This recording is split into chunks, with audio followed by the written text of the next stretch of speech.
The views and opinions expressed in this program are those of the participants and do not necessarily reflect the views of Bronxnet or the program underwriters.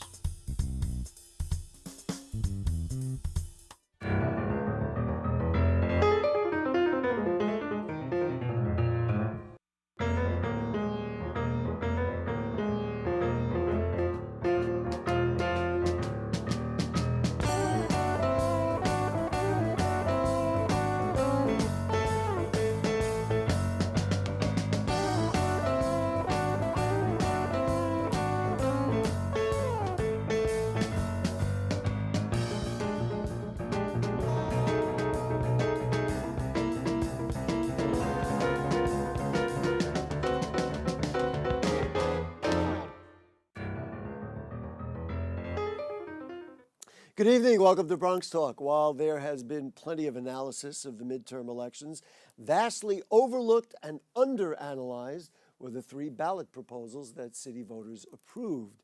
One was for campaign finance reform, the other was for creating a civic engagement commission, and the third was a proposal to, for the first time, impose term limits on community board members. Its approval has left a bad taste for many, in part because of the simple difficulty there is in stocking the boards with enough members. So tonight we bring on a Bronx Community Board chair and a Bronx Community Board district manager so they can weigh in on how they think this transition will affect their communities and community boards. Please join me in welcoming back to Bronx Talk. They've both been here before. The chair of Community Board 5. It includes the Bronx communities of South Fordham, University Heights, Morris Heights, and Mount Hope. Dr. Bola Omotosho, nice to have you with us, sir. Thank you, Gary. Always nice to have you with us.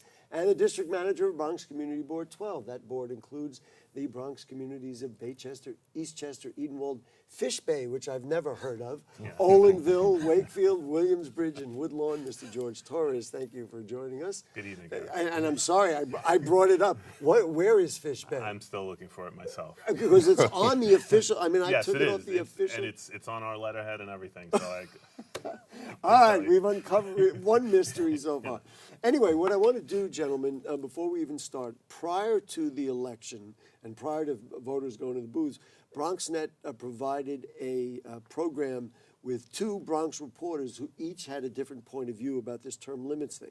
So I want to show you what they said. I did the interview, so I remember it very well, and it'll just give us a jumping off point of the pros and cons. So let's take a look. This was in the district prior to Election Day and the midterm elections. Take a look. Different voices in a community board makes a lot of sense, especially for changing neighborhoods. I went to the Charter Revision Commission a couple months ago where they talked about the benefits to it, and the major benefit is the fact that neighborhoods are constantly changing. The demographics to a neighborhood constantly change, and so the priorities and the needs change. And so if you have like a new, like a burgeoning, for example, like a Bangladeshi community coming into the neighborhood, you'd want some kind of representation there. And so like it may very well be that the community board has already picked their members and they're there for life and they'll just get reappointed over and over again. Whereas, forcing like a sort of a changeover will add new voices to like a community board. We're not talking about 5 seats where there's 10-year terms. We're talking about 50 seats in a specific community that have 2-year terms. And and this is 50 people. So like for me, you don't get lifetime appointments. There's no such thing as that. A lot of them have been on the boards for a long time, but every 2 years, each one of them has to renew. It's just one of those things. And a lot of them are automatic appointments. Some of them aren't. I've known people who didn't get returned. But the problem that you have with this is that it's 50 people. That's a lot of people. And I know there are some community boards in the city where, there's a waiting list to get on, but there's some boards, including Community Board 8, where they can't even fill all 50 seats they have now. So it's not like everybody's there for a lifetime. I mean, community boards welcome new members all the time. It's up to the borough president. It's up to the city councilman who is supposed to be working that community board to make sure that there is that diversity there. And I don't think demographics change so much that you can't have that 2-year rollover. Well, there you go. First of all, thank you to David Cruz and Michael Hinman for joining us. I also want to thank Alex Mitchell of the Bronx Times because he interviewed both of you and wrote a really interesting story, and it motivated me, frankly, to do this program. What do you think about David Cruz's contention that, you know what, demographics change, things change, maybe it's time to make sure we include new people into community boards? Well, thank you, Gary. Let me first of all say Happy Hanukkah. Okay, thank you very much. Okay, well, actually, there's so many perspectives to this. It's with good intention that I believe the city and the commission decided there should be time limit. And the voters. And the voters, let's finally be voted, fair, yeah, that's exactly. But on the voters, I would say probably most of the voters did not actually understand exactly what goes on in the community board. The reservation that I have for that is simply, in anything at all, we need continuity. And most importantly, you already have a 2-year renewal. And in a committee like ours, I mean mine, which is Board 5, understandably, we have 59 committee boards in the city, right? But it's not an issue of one size fits all. We have difficulties trying to recruit. And even when we have new members coming in, within the first year, more than half of them will just decide this is not for me. And that is Really, you think more than half? So how many people? This is fascinating. Half of new members. How many people are on your community on the board? Currently, we have less than 30. Less than 30. And Less so than of course 30. there's space for 50. We have space for 50. And so what you're saying is, and we don't have to go down to exact numbers, but what you're saying is that half of those, after their first term, may drop out.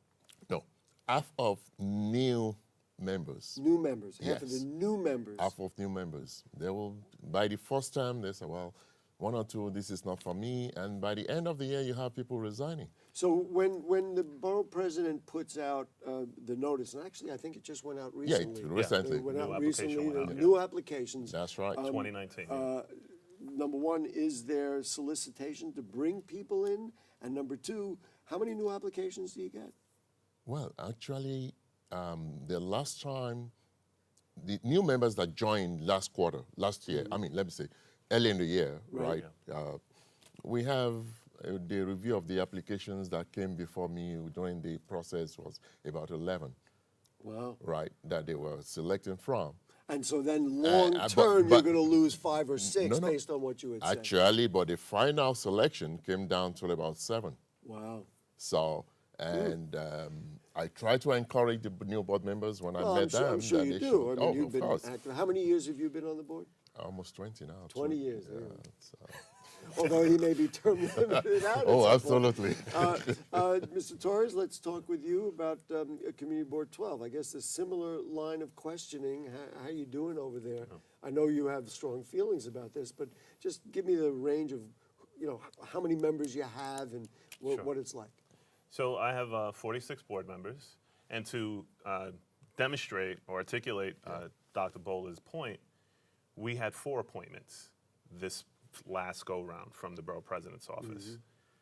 2 of those people, one of them resigned, like the first email I sent to her.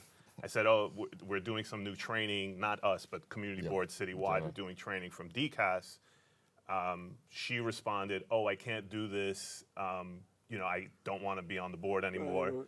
Could also be personal issues, family whatever, issues. I mean, whatever. there's a lot We going won't go on. into the details, but she dropped out. Then I got a college appointment because we're trying to get younger. So they appointed some college-age kid. I don't know who he is. I never met him because ever since his appointment, he's in Buffalo now in university. So he has not attended That's any. not particularly useful. Yeah. So of the 4, As only- well-intentioned as yeah, it might exactly. be, As well-intentioned as it is, of the 4 appointments, only 2 have come. So, they're solid. One of them is a reappointment. She had been on the board previously many years ago. She's back on the board. But again, I brought numbers with me. My district, these numbers from the last ACS, the census tract, I have 144,000 people, roughly. Who live in that community board. who live in my community and board. we named all the neighborhoods, including Fish Bay. Yes. But it really is the Northeast Bronx. Is Yes, what the we're talking Northeast Bronx, sandwiched between 95 and 84, about. Okay. Wait, 95? and Deegan. Oh, I see. Yeah. The highways. Yes, the Got it. highways. Okay. So The of Deegan is 87. by the way. 87, I'm sorry, 84. I said 84. My bad. That's what threw me. Go ahead. I'm sorry. It's okay. So I have 184,000 people, 144,000 people. According to the ACS, 32% of that population is 50 years or older. Okay. 68%, So we're looking at about a third. That's about leaves 50 about, years or older. Right.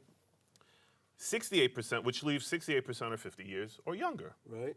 My board, my 46 members, are 78% is 50 years or older. Right. So close to 80, and the 22% is younger than that. It sounds to me like, just listening to what you just presented, this would be a case for term limits. You have people who are older. It's time they should be aging out, and we should be encouraging and replacing them with younger people, yet you are not in favor of what has happened here. Well, no, it's not that I'm not in favor. It's just I think Dr. Bola articulated this, which is it is difficult to find people.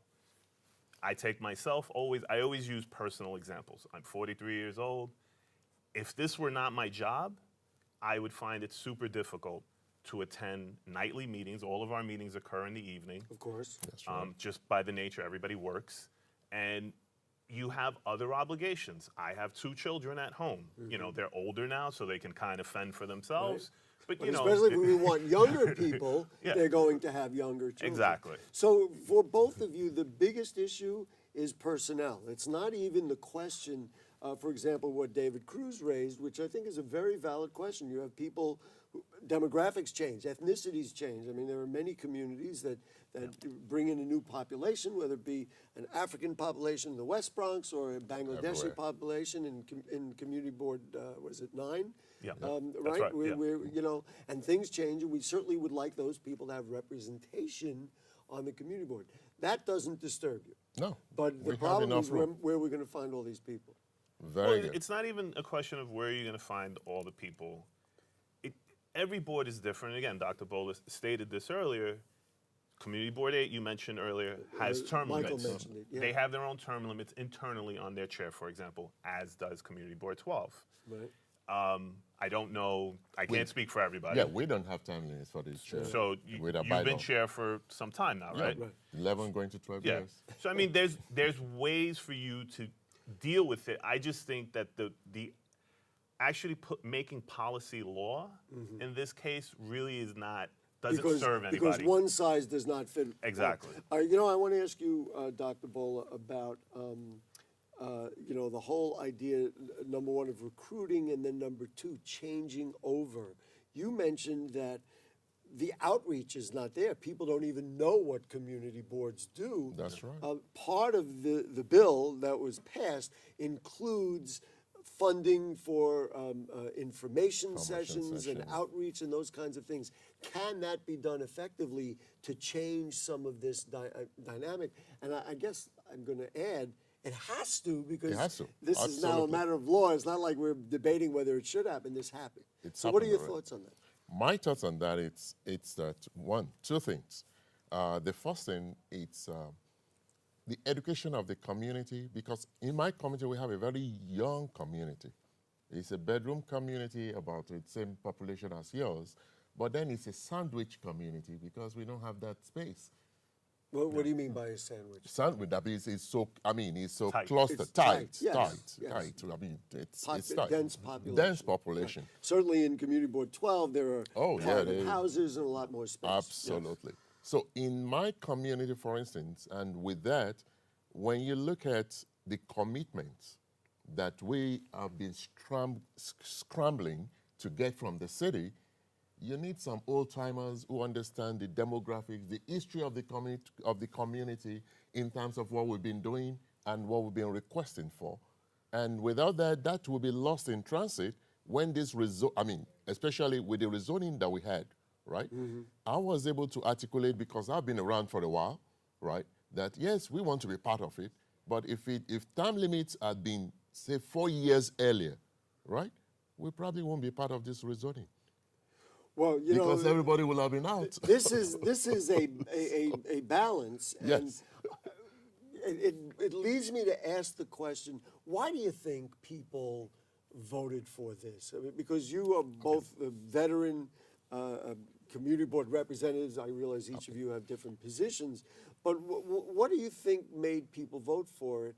And I'm going to tap into it after you answer what I think the reason is. The reason and your is- board is central for what I'm Yes. about to allege. Go ahead. The reason why people voted for it, there was a very good campaign, flip your ballot. Simple. So flip your ballot, check off all the three.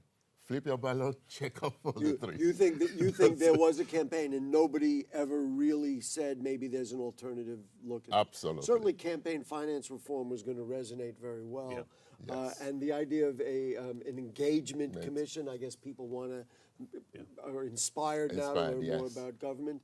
And then that third one got caught in there. What do you think? No, And I'm going to give you a theory that I have. Go ahead. Well, look, whenever you talk about term limits for elected officials, it's always a very popular topic. So, you know, I think Dr. Bola is absolutely correct. When you say term limits Yeah. for board members, they don't necessarily know that they're not elected officials. They don't know that they're volunteers. And they say, oh, yeah, that's a brilliant idea because we like the idea of change. But in practice, I mean, listen, we've had term limits in the city council because you wanted more diversity. You lost more women this year. Right. So we're not diverse that way. The last 4 speakers is a lack of diversity. You had Gifford Miller, Chris Quinn, Melissa Mark Viverito, and then you had Corey Corey Johnson. Johnson. So, I mean, are we winning on diversity there? You know, so let me weigh in. My point of view is that there is a general feeling, and the elections, certainly in the Bronx and certainly in New York State, showed that people want change. Yeah. And if they, you know, had an opportunity to say, check a box and it'll give me more change, that That's is it. But I want to bring up, because your board is, of course, the center of dialogue about the Jerome Avenue rezoning, which is such a flashpoint in the Yes. Bronx and even throughout the city. My sense is that people, grassroots people who are not in favor of that rezoning, felt like they did all they could do to stop it, but the powers that be just moved it along. And certainly you, and you were on this program supporting the rezoning, That's are correct. part of that. And they say, you know what? We have to get him out. And I'm not saying it's a personal thing against you, but I'm saying the general feeling, and using your board as an example, is like, you know what? How else are we going to make a change? If we all didn't want this thing, and we fought it like crazy, yet the powers that be, the council members, and all went for it. Certainly Community Board 4 and 5, you were here yes. talking about That's it. right. We're all for it. How are we going to have our say? I think that's one of the things that drove this thing. You're very right, Gary. Oh, thank you. And the reason why I say that, even within my community, It's so rare, I hear that. yeah, you're very right. Even within my community, there was a movement that said, oh, we have to get our community back. Within my community in Board 5. And the echo of that is, well, we need that change. We want to change the leadership, even the board chair and everything else, right? But the key issue with this is not just about the change that is coming. Now we've passed the Jerome rezoning. Right. Now these term limits have also passed as well. So what are we doing now? What I did differently this time around when we met and I had to select with the consultation with the executive, the chair of the committees, I have to engage even the new board members to chair committees. So part of that is an education for you. Now, if you have an Yes. inexperienced chair, they're probably not as able to do that. They would not be able to do that. How's the turnover when you have to change a board chair in terms of what he's talking about, educating new people and getting them on board? But I think that's probably like 99% of my job. Is Wow. just when somebody calls and says, for anything, and it's not Yes. just board members, if a constituent calls, a resident calls, I had a resident call about a tree, an issue for the Parks Department. We called the Parks Department, we tried to get her an answer. That was inadequate for that constituent because it wasn't the answer that she wanted. she wanted the tree cut down. Yeah, which goes back to what I was saying, that Yeah. there's this feeling, this is the establishment and nobody's listening to us. Exactly. Yes. And so you have to fight back against that sort of sentiment, or you have to be able to say, listen, I understand that that's not the response you want, but this is how the process works. And if you want a process, you have to respect it. Now, we've done rezonings as well, and I know that the Jerome Avenue rezoning was done over the course of many years. I worked in the mayor's Yes. office prior to that. I was a part of those conversations. But it's always an education, but the thing that I will fall back on is when you have these community meetings and you invite people to come, you hardly get anybody. Unless it's a controversial topic. Unless it's yes. Right. I mean, if it's Amazon, you'll have 5,000 people. Right, and we had it with Yeah. the animal care center. Or we Yes, had it. yes. Certainly, we've had it with the Jerome Avenue absolutely. rezoning. Yeah. I want to go back to something you mentioned earlier, and that is this whole notion. If in fact we had term limits because the rezoning took so long, we might not have had the rezoning because the community board would have been broken up along the way. That's what you're alleging? That's correct. Right. This is something that. But of course, there are many people who say, well, then that would have been a good thing. Well- But then you could stop any project. Maybe you wouldn't get the YMCA that he's so excited about. Well, if the rezoning, we started the 197A plan back in 2002. I was part of the 16 years ago. 16 years ago. We released the first memo on it in 2003. The only difference is that we did not follow it through to have it published in the city charter, in the city gazette. Yeah. Right? That's the only aspect of it. But we did everything about what we wanted to see on Jerome Corridor. Now, let me fast forward. After that was done, now we have an opportunity with the mayor who came up with Jerome rezoning, which stopped short of about 5. Right. But because I was able to articulate it to the board members who were not there at the time, more than 70% of our board members were not even on board. What am I saying? 90%. 90% were not even there. We're not when it even was- there when we. So your point is that if they're there at the beginning, they can see a project They through. can And see the- sometimes projects take more than 2 or 3 years. 2 or 3 years? Well, some, as Gary- We're talking about 10, 15 years when it comes to major projects. to get a To project get it done. done. The Hebrew Institute, which we have, which currently houses the keeps Boys and Girls Club, Right. was there dormant for more than 15, 20 years. How long did it take? Because now they put the shovels in the ground for the YMCA, right? Yes, they did. There was dialogue, I guess, when the Edenwald Rec Center closed. I can't even remember what year that was. It's I gotta wouldn't be at even- least yeah, I a can't- dozen years ago, maybe Yeah. even more. And so there was that dialogue. Would you have been concerned that if we had had this system, that community board members would not have been educated about it? Although the YMCA, of course, who wouldn't want to? Yeah. Who would say no? And I'll just say, but to articulate, every year we do a district needs statement. We have to prioritize what our budget needs are for the whole year, capital and expense. It wasn't the YMCA, it was just a youth center, but that was the number one priority for Community Board 12 for more than almost 25 years. And so it's helpful, I'm going to make the assumption, it's helpful to you and to the board and to the community if there are people who are aware of it from the Yeah. beginning, and that if you break that up. All right, so I'm going to ask each of you this question. What are you going to do? Because, as I said, this is not a matter of, we're still talking about it, this is it's now not. Yeah, rule. this happens. So how do you see it playing out, and what are you going to do to try to keep, I mean, you've got a more full board than he Yes, does. I but do, yeah. What are you going to do? I mean, listen, you just have to prepare yourself for the change. And, you hope that with every new crop of people that they're a little more engaged. But there's really nothing you can do. Well, I will correct myself. There's the 2019 Charter Commission, which the City Council is putting together right Okay. now as we speak. Right. Who knows what they do or what they come up with, because there'll be ballot proposals in next year's election. And maybe not to rescind this, but Yeah, not maybe to a way rescind to it. deal with it. Amend I'll it or tell you whatever, what yeah. I like, and I'm going to ask you the same question, but what I really like is this notion of, I mean, I like the idea of civic engagement. I think the more we can, and which is what I do for a living, is educate people about what's going on. Maybe if they put a little more teeth into explain, rather than de-emphasizing community boards, explaining what it is they do, explaining what the opportunity is, maybe we can engage more people to participate. Am I dreaming?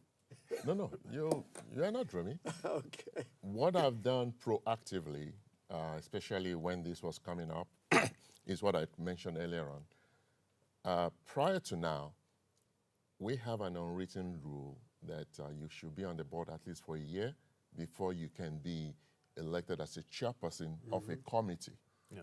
right? So that rule, I suspended that for this current session, which was, of course, we started in September, we voted in November. Now, and why did you do that? Because you wanted people to Proactively, exactly. Not because I want people to feel empowered. I want people to feel empowered. And I want to empower the committee chairs because they are the front runner. Especially, we need all the hands for this Jerome Rezoning. You know, I think in a funny way, that's a good development from this, because then you thought about it and figured a way to re-engage or get people motivated a little more. I think that would be a side benefit. Oh, yeah, In other words, absolutely. that you're saying, well, okay, so the mood is for change, the mood is to bring more people. I think what we really need to do, and you can use this program, I'm sure Bronxnet Television would be happy to do it, is to really help people understand even more about what a community board does and can do for them. Well, I just want to say, like, we've been doing that now for the last year and a half or 2 years now with in what Bronxnet. form? Oh, with Bronxnet Television. Yeah, we do our full board meetings. We televise it. We pay for that service. Right. And we do that because we want to engage more people in the community. Right. It's almost like C-SPAN. I like transparency. I want people to, I want to get to a point, because I'm in the Northeast Bronx. If you're coming from Lower Manhattan, it's going to take you a really long time to get off on 233rd Street and White Plains Road to get to my meetings. So what's I your want to point do. about that? I Oh, want to so do. people downtown will understand what's going on. Well, it's not just downtown. I'm saying, like, for my your board board members that members. are working, that, when they you have to make a decision, a conscious decision. So if you have a phone, like I want to do teleconferencing, I want to be able to have my board members participate via video so that they feel more engaged, because it might be easier if you're home. We're essentially out of time. To contact Community Board 5, do it the way I did it. You just look it up on the web and you can get CB5 and CB12. That's right. All right. Dr. Bola Omotosho, always a pleasure to have you with us on Bronx Talk. Thank you so much for joining us. Thank you so George much. Torres, again, just like him, always a pleasure to have you on Bronx Thank you, Talk. Gary. We'll see you around town. Keep fighting for And our happy community. holidays to Happy everybody holidays to everybody. viewing out He there. came wearing his shirt Yes. already. Yeah. Listen, if you have further questions or comments on anything you heard on tonight's show or anything going on in the Bronx, email them to us at bronxtalk@bronxnet.org. You send us a tweet at BronxTalk, and we'll try and post them on our Facebook page and read them on the air during a future edition of our program.